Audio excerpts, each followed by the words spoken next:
राधे राधे, जय श्री कृष्णा। आपके अपने चैनल माता अम्बे की शक्ति पर मैं आपका हार्दिक स्वागत करती हूं। तो आज की वीडियो में आपसे बात करने वाली हूं जन्माष्टमी व्रत की विधि और नियमों के बारे में है कि जन्माष्टमी व्रत को लेकर बहुत ही सभी लोगों के मन में प्रश्न होता रहता है कि हम इस दिन निर्जला व्रत कर रहे हैं या फिर कुछ पानी वगैरह भी ले सकते हैं। हम बीच में तो ऐसे ही कुछ प्रश्न हैं, संकल्प कैसे लेना है, जिनके घर में लड्डू गोपाल की मूर्ति नहीं है वह कैसे भगवान का जन्म उत्सव मनाएंगे, पारण कैसे करना है, यह कुल मिलाकर के सुबह से लेकर तक रात्रि तक जन्माष्टमी व्रत के क्या नियम होते हैं, इन सभी विषयों की जानकारी आज की इस वीडियो में मैं देने जा रही हूँ। तो बनी रहिए लास्ट तक। इस वीडियो में जो पसंद आए तो उसे वीडियो को शेयर और लाइक जरूर करना और चैनल को सब्सक्राइब जरूर कर लेना। तो जैसे कि सभी व्रतों में सुबह उठकर स्नान ध्यान से निवृत्त होकर के व्रत का संकल्प लिया जाता है, तो आप ऐसा ही संकल्प जो है जन्माष्टमी व्रत का भी ले लेंगे। भले ही आप निष्काम भाव से व्रत करें तो केवल भगवान को प्रश्न करने के लिए भी अगर आप व्रत कर रहे हैं तो भी संकल्प लेना जरूरी पड़ता है, क्योंकि बिना संकल्प के हमें अपनी पूजा और व्रत का आधा ही फल प्राप्त होता है। ऐसा ग्रंथों का कथन है। ठीक है, जन्माष्टमी व्रत संतान प्राप्ति की मनोकामना को लेकर भी किया जाता है। तो आप जैसे भी आपकी मनोकामना हो तब वो आप बोलें कि मैं भगवान श्री कृष्ण की प्रसन्नता के लिए और मेरे लिए तो वह यह है सब कुछ, गोत्र नक्षत्र तिथि वार दिन जो मानकर उन्हीं की प्रसन्नता के लिए आज जन्माष्टमी का व्रत या पूजन करने जा रही हूँ, ऐसा बोलकर आप संकल्प लें। और वैसे मन आपको संकल्प की वीडियो में बहुत ही जल्द बनाकर डालूंगी, तो इससे जो है आपको आसानी हो जाएगी। बहुत सी चीज़ें होती हैं, तो आपको हाथ में चावल लेकर कुशाल लेकर आपको संकल्प बोलना है। आप रोज पंचोपचार से भगवान कृष्ण की पूजा, अपने लड्डू गोपाल की पूजा मंदिर में करते हैं, घर पर करते हैं, तो उसी तरह से आपको पूजा करते समय संकल्प लेना है। ठीक है। व्रत की विधि जो होती है, भगवान ने अपने जन्म का जो समय है, रात्रि में अक्सर लोग 12 बजे ही उनका जन्म कराते हैं।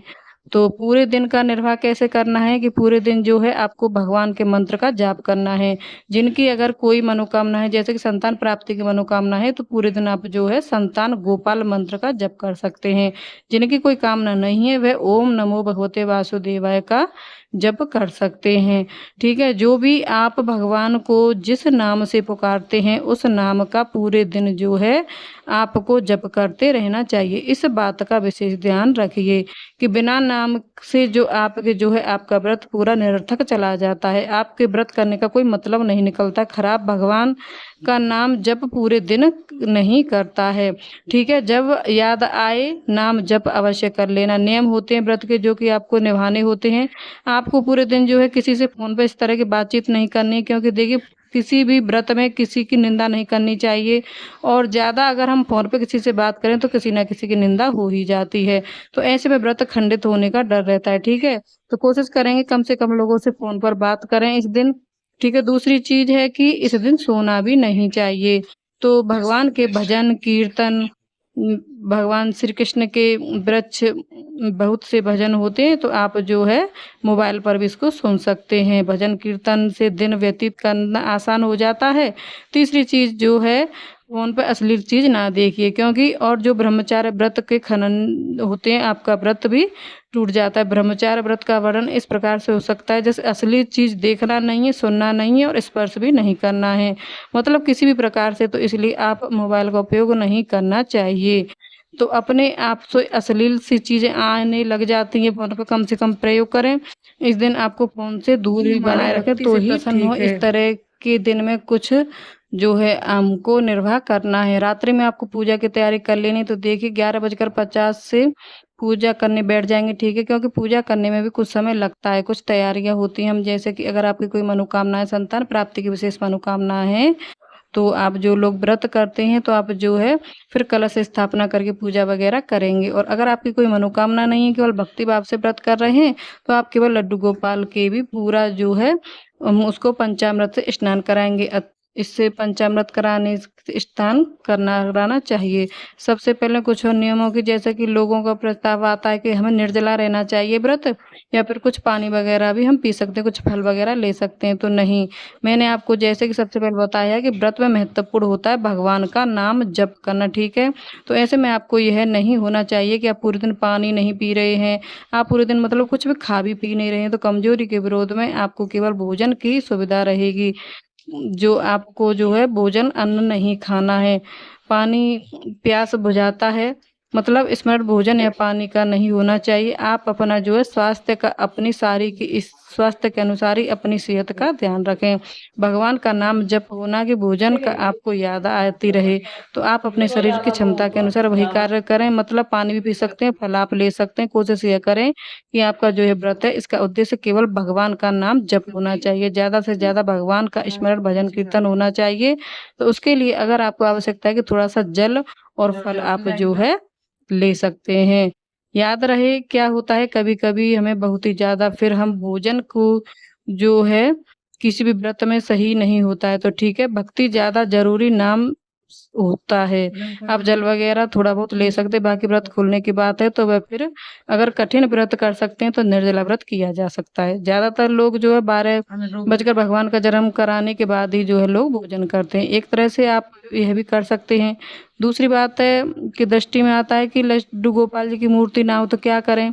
तो लड्डू गोपाल जी की मूर्ति नहीं है तो आप उन्हें प्रथम में भी पूजा कर सकते हैं। मैं आपको अगली वीडियो में दूँगी, इसमें प्रतिमा भी आपको जो है पूरी पूजा विधि विधान में आपको लड्डू गोपाल की करके बताऊंगी। तो आपको घर में कोई भी सत्यनारायण भगवान की, भगवान विष्णु के अवतारों की फोटो है, आप उनका भी पूजन कर सकते हैं, ठीक है। पंचोपचार विधि से पूजन करें या फिर षडोपचार विधि से कलश स्थापना वगैरह करके पूजा विधि आप कर सकते हैं। जैसे जन्माष्टमी व्रत के कुछ नियम होते हैं।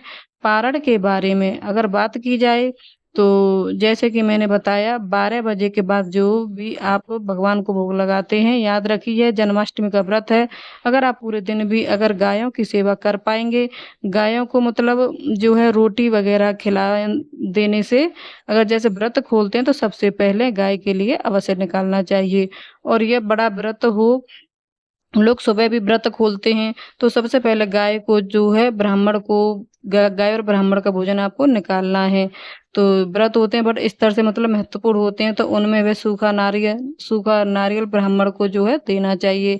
भगवान श्री कृष्ण सेवा से अत्यंत प्रसन्न होते हैं, तो उन्हें जो है अगर आप शनि कि जो है प्रथम गायों को ज़रूर खिलाना चाहिए, फिर हमें जो है भोजन ग्रहण करना चाहिए। अगर नहीं खिला सकते हैं तो आधी रात्रि है, तो उनके लिए कम से कम उनका भाग निकाल कर रख दें। तो यही है पारण का विशेष, जो सबको खिलाकर कन्या को खिलाकर बाद में आपको खाना है, ठीक है? तो पीले वस्त्र धारण करके जो है आप भगवान श्री कृष्ण की पूजा करें। इससे पहले का आसन पर बैठकर आचमन इत्यादि ज़रूर कर लें। मतलब 5 मन से आपको अपने आप को शुद्ध कर लेना है। भगवान की पूजा के लिए प्रसिद्ध स्वच्छ हो शुद्ध हो जाएँ पूजा विधि, तो पंचामृत ज़रूर बना लें। 2 कटोरी में आपको पंचामृत बना लेना चाहिए। एक पंचामृत से भगवान को अभिषेक करा सकते हैं, दूसरा उनको भोग लगाने के लिए भी चाहिए होगा, तो ठीक है। भगवान श्री कृष्ण को जिससे हम स्नान कराते हैं उसको भी जो है हमें प्रसाद के रूप में ग्रहण कर सकते हैं, खा पी सकते हैं, ठीक है। तो यह दोनों चीज़ हो गई, दोनों प्रकार से पंचामृत बनाएँगे, उनका अभिषेक कराएँगे, फिर उनका श्रृंगार भगवान विष्णु को जो है ड्रेस श्रृंगार अत्यंत प्रिय होता है। कहते हैं कि भगवान भोलेनाथ को जलधारा 10:30 बजे तक होती है और भगवान विष्णु के जो है आभूषण अत्यंत प्रिय होते हैं। तो भी आप अगर जो है अच्छी व्यवस्था कर पाएँ मुरली मनोहर के लिए, तो आप उनका श्रृंगार करें। और जैसे कि छोटे बच्चों को जैसे कि वह पैदा होते हैं तो कहीं-कहीं परंपरा होती है शहद चटाने की, तो शहद चटा सकते हैं और जो भी उनके प्रिय प्रसाद भोग होते हैं वह अर्पित कर सकते हैं। 56 भोग ही हो सकेगा जो है वो है आपको नहीं है। सूखे मेवे नारियल भी आप काजू बादाम मूंगफली ये भी आप जो है 56 भोग के रूप में अर्पित कर सकते हैं या फिर घर में भी बना सकते हैं। और यह भगवान श्री कृष्ण की पूजा तुलसी पत्र का प्रयोग जरूर कीजिएगा। बिना तुलसी पत्र की पूजा अधूरी ही रह जाएगी आपकी, क्योंकि तुलसी माता भगवान को अत्यंत प्रिय होती हैं, तो उनके भोग में और उनको भी तुलसी अर्पित जरूर कीजिएगा। साथ साथ आप धूप दीप दिखा दीजिएगा, धूप बत्ती जलाइए कि जैसा कि जो है व्रत करें। अगरबत्ती का प्रयोग मैं वर्जित बताती हूँ। अगरबत्ती में बाँस होता है, बाँस माया धर्म वंश का प्रतीक माना जाए, तो इसीलिए बाँस ना जलाएं। जन्माष्टमी जैसा कि व्रत लोग संतान प्राप्ति के लिए भी करते हैं, तो जो है बाँस ना जलाएं। अगर आप धूप बत्ती का प्रयोग करें तो धूप दीप करें, भगवान को धूप दीप दिखाएं, ठीक है। और अगर आप इस दिन जो है संतान गोपाल मंत्र का जप करते हैं तो यह भी कर लें। आप जो है जल्दी जो फलदायक रहता है, पीले अगर आपको शुरुआत करना चाहते हैं तो इस दिन से संतान गोपाल मंत्र का जो है आप शुरुआत कर सकते हैं। इस तरह से कुछ नियमों को अपनाते हुए जो है आपको व्रत करना है। और अगर आप सभी के जन्माष्टमी व्रत को लेकर और कोई भी प्रश्न हो तो आप मुझे कमेंट में पूछ सकते हैं, तो मैं कोशिश करूँगी। अगर बहुत से प्रश्न हैं तो वीडियो बना के जो है आप सभी के प्रश्नों का उत्तर ज़रूर दूँगी। विधि विधान से जो है आपको पूजा करनी है, शरीर से भी करके दिखाते हुए, कलश स्थापना से भी और बिना उसके भी आप कर सकते हैं। एक बार चैनल पर सभी वीडियो देखने के लिए ज़रूर आइएगा और इस वीडियो को देखने के लिए बहुत बहुत धन्यवाद। कमेंट में ओम नमः शिवाय ज़रूर लिखें। चैनल सब्सक्राइब अभी तक नहीं किया तो चैनल को सब्सक्राइब कर लें, बेल आइकन को प्रेस कर दें।